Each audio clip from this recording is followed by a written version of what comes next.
One machine, 12 strikes per second. Every strike produces a quarter, 25 cents. Run that for 60 minutes, and you have generated 11 TDTN $150 in legal tender from raw metal worth a fraction of a cent. The United States Mint does not slow down. Here's exactly how it works. Let's follow 300,000 metal discs, from recycled copper coils to sealed Federal Reserve bags holding $50,000 each, through one of the most precisely controlled manufacturing lines on the planet. It starts not at the mint, but at a scrapyard. Recycled copper arrives in compressed blocks, stacked in mountains weighing hundreds of tons. A hydraulic ram, operating at pressures exceeding 2,000 tons per square meter, crushes and consolidates the material before it enters the smelting furnace. The refined copper melt is blended to a precise alloy ratio: 75% copper, 25% nickel by mass. This ratio has been fixed since 1965, the year the U.S. government phased out silver coinage entirely after silver reserves became too scarce to sustain production at national scale. The finished alloy is cast into enormous coiled strips, each one the exact thickness of a finished quarter, 1.75 millimeters. The coiled metal strip feeds into a blanking press, a machine that punches circular discs from the strip in a single continuous motion. Each pass of the press yields close to 300,000 blanks per coil. The blanks, called tokens at this stage, drop through the press at high speed and are carried by elevator conveyors into collector containers below. What remains of the strip after punching, the webbed skeleton of metal surrounding each hole, is not discarded. The mint feeds it directly back into the recycling stream. Every gram of alloy is accounted for. There is no scrap bin in the traditional sense. There is only the next coil. At this stage, the blanks are plain discs. They have no face, no rim, no denomination. They are geometrically similar to a finished quarter, 24.26 millimeters in diameter. But they carry zero monetary value and cannot yet be used as currency. Their edges are sharp and flat. Their surfaces are smooth. Before they can be struck, two separate mechanical processes must reshape both the edge and the face of every single disc. The first of these is annealing.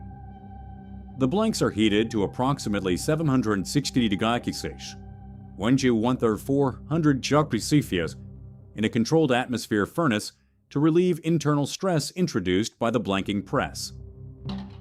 Without this step, the metal would be too work-hardened to accept a clean die impression, and surface detail on the finished coin would be inconsistent.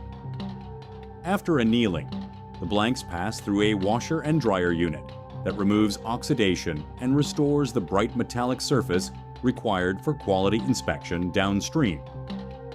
The upsetting mill is where the blank acquires its rim and where dimensional tolerances become unforgiving. Each blank passes through a narrow channel formed between a rotating steel disc and a fixed steel rail. The channel is machined to a width slightly less than the blank's diameter. The gap forces the edge of the disc to compress and rise, forming a raised rim around the full 360-degree perimeter. The acceptable tolerance on rim height is plus 0.05 millimeters. If the channel is 0.1 millimeter too wide, the rim forms incompletely, and the blank fails the downstream gauge check. The entire batch is pulled. If the channel is 0.11 millimeter too narrow, the blank jams and the machine stops, halting output across the entire line. That rim serves two engineering functions in the finished coin. First, it protects the relief design from wear during circulation. The rim is the first surface to contact a hard object, not the portrait. Second, it allows coins to be stacked in uniform columns without the faces touching, which is essential for the automated counting equipment that fills the $50,000 bags at the end of the line. A coin with a defective rim cannot be stacked reliably and will cause counting errors at a rate that cascades through thousands of subsequent coins. After the upsetting mill, the blanks move to the coining press, the machine responsible for the 11,250 Chi per hour output figure. The press operates with two hardened steel dies, an obverse die carrying the portrait design, and a reverse die carrying the national emblem. Each blank is fed between the dies and struck with a force of approximately 45 tons, $99,000 lbs, in a single blow lasting milliseconds. The strike rate is 750 coins per minute, 12.5 per second. At that speed, the dies must be machined to tolerances of 0.025 mm to ensure that obverse and reverse designs align within an acceptable rotational deviation of no more than 2 degrees. Misalignment beyond the threshold produces what the Mint classifies as a rotated die error, a defect that, if it escapes inspection, becomes a collector's item worth multiples of face value. The Mint's protocol is to prevent that escape entirely. The coining press is also where the reeded edge, the 1/119 parallel grooves on a quarter's perimeter, is formed. The collar die, which surrounds the blank during the strike, is machined with internal ridges that press the reeding into the coin's edge in the same instant that obverse and reverse designs are applied. 3 separate design elements are formed in a single mechanical event, lasting under 1 millisecond. Output from a single press, 750 coins per minute, 187.50 per minute, 11,002 Schreifi per hour. The Philadelphia Mint alone operates multiple presses simultaneously, contributing to a national daily output that averages 3 million quarters per day across all facilities. The quarter as a denomination has been in continuous production since 1796. 228 years of uninterrupted coinage. The basic mechanical principle of the coining press, a hardened die driven by mechanical force into a prepared metal blank, has not fundamentally changed since the ancient world. Chinese bronze coins produced around 500 BC were made using a conceptually identical process: a blank, a die, a controlled force. What has changed is the scale and the speed. A Roman mint producing denarii in the 2nd century AD might have struck 20,000 coins per day with a team of laborers.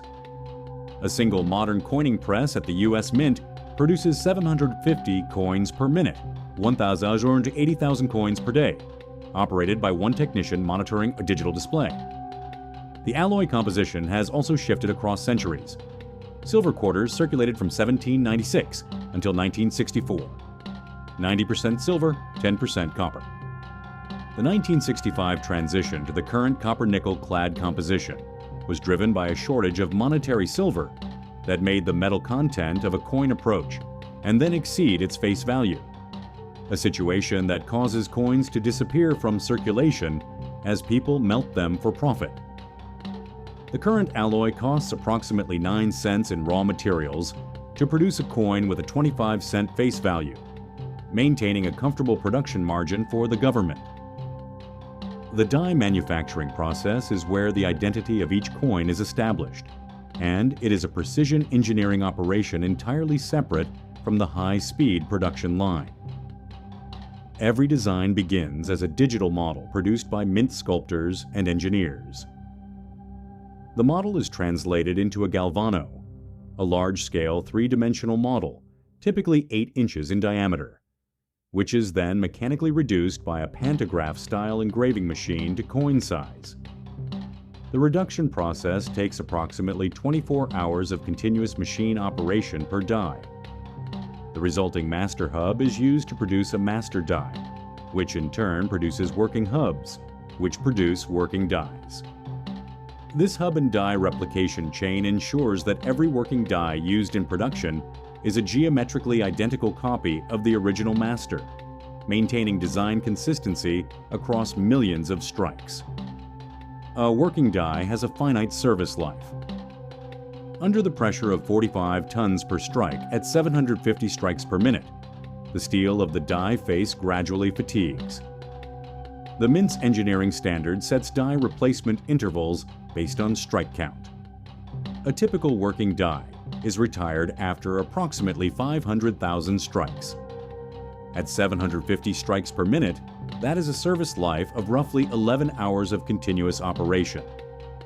The Philadelphia and Denver mints together consume thousands of working dies per year, simply to maintain production output. The quarter specifically has carried 7 distinct reverse designs since 1999, under the 50 State Quarters Program and its successors, the DC and Territories Program, the America the Beautiful Quarters Program, 2010-2021, and the American Women Quarters Program, 2022-2025. Each new reverse design requires a complete new master hub, master die, and working die production cycle. Over the 26 years of rotating reverse designs, the Mint has produced more than 50 distinct quarter reverses, each requiring its own precision die manufacturing run. Die steel composition is a specification the Mint does not publish in full, but what is publicly known places it in the category of tool steels, with a Rockwell hardness in the range of 58 to 62 HRC on the C scale. At that hardness, the die is resistant to deformation under repeated impact, but becomes brittle under thermal stress. Dies must be stored and used within a controlled temperature range. A die exposed to a rapid thermal gradient, for example, from a machine malfunction that causes frictional overheating, can develop microfractures that propagate through the face and produce raised metal lines on struck coins, a defect called a die crack. Die cracks are one of the primary reasons for unscheduled die replacement. The Mint's quality inspection system includes periodic die face examination under magnification at defined intervals, typically every 50,000 strikes, to detect crack propagation before it produces detectable coin defects. A die crack detected at the 0.1 mm propagation stage is pulled from service. A crack that reaches 0.5 mm will produce a visible raised line on struck coins, and any coins from that die are quarantined pending inspection. The acceptable surface roughness on a working die face is specified to raw 0.1 micrometers, 0.001 mm. That level of finish requires a final polishing stage, using diamond lapping compounds after the mechanical engraving process is complete. The polish serves both aesthetic and functional purposes. A smoother die face produces a brighter coin surface and reduces the adhesion forces between die and coin. That can, at high strike rates, cause coins to stick in the die cavity, rather than eject cleanly. Here is the full scale of what the U.S. Mint produces. In 2023, the combined output of the Philadelphia and Denver mints reached approximately 7.6 billion coins of all denominations: pennies, nickels, dimes, quarters, half dollars, and dollars. Of that total, quarters alone accounted for roughly 2.4 billion coins. Laid edge to edge in a straight line, 2.4 billion quarters would extend approximately 58,000 kilometers, 36,000 miles, more than 1.5 times the circumference of the Earth. The total face value of coins produced by the U.S. Mint in a single year routinely exceeds $1 billion. The raw material cost to produce that $1 billion in coins is a fraction of face value. The Mint's seigniorage, the difference between face value and production cost, contributes directly to the U.S. Treasury. In fiscal year 2022, the Mint returned approximately $318 million in seigniorage to the Treasury from circulating coin production alone. The physical storage requirement for peak production periods is significant. Before distribution, finished coins in sealed bags, each bag holding 200,000 quarters, totaling $50,000, are staged in secure vault areas. At peak output, the Philadelphia facility holds enough bagged coin inventory to fill multiple warehouse floors. Each $50,000 bag weighs approximately 130 kilograms, 2,490 weight. Moving them requires industrial forklifts rated for that load, operating on reinforced concrete floors designed specifically for that weight density. The oldest continuously operating U.S. mint facility is in Philadelphia, established in 1792, the first federal building erected under the U.S. Constitution. It has been producing coins for 232 years without interruption, through wars, recessions, and 3 relocations, to progressively larger buildings as production volumes expanded. Before any coin reaches a Federal Reserve bag, it passes a sampling inspection protocol. As coins exit the coining press, an inspector pulls samples at defined intervals, typically every 10,000 strikes, and examines them against a reference standard for face alignment, rim completeness, surface defects, and dimensional compliance. Diameter tolerance on a finished quarter is 24.26 mm plus 0. 13 mm weight tolerance is 5.670 grams, plus weighs 0 to 2 grams. Any sample falling outside those tolerances triggers a batch hold. Coins that fail inspection are not simply discarded into a bin. They are fed back into the scrap stream, remelted, realloyed, and recast into new strip. The mint's internal recycling loop means that a defective blank produced on Monday morning may be a circulating quarter by Wednesday afternoon. Reject rate on a well-maintained press line runs below 0.5% of total output. On a line with a worn die approaching replacement, it can climb to 2 to 3% before the die is pulled. Coins that pass inspection flow into automated counting machines that fill the 200,000 coin bags. The bags are heat-sealed, tagged with production date and facility code, and moved to staging areas. From there, armored transport delivers them to Federal Reserve banks. The 12 regional Fed banks that serve as the wholesale distribution nodes for all U.S. currency. The Fed banks then distribute coin to commercial banks based on regional demand forecasts. A quarter struck in Philadelphia on a Tuesday may be in a cash register in Denver by the following Monday. The market for circulating quarters is entirely domestic, but the mint also produces numismatic versions, proof coins, and uncirculated collector sets that carry significant premiums. A proof quarter set retails for $5 to $15 depending on the year and design, compared to the 25-cent face value of the identical circulating version. Proof die preparation alone costs several times more per die than standard working die production, due to the additional polishing stages required to achieve the mirror finish fields that define a proof coin. From a recycled copper block to a sealed $50,000 bag, 1.75 millimoles of copper-nickel alloy, struck at 45 tons of force, 750 times per minute, to a dimensional tolerance of plus or 0.43 millimolar, across a production line that has been running continuously since 1792. The U.S. Mint produces 7.6 billion coins per year, and still, roughly 1 in every 50 coins struck on a worn die is pulled and remelted before it ever enters circulation.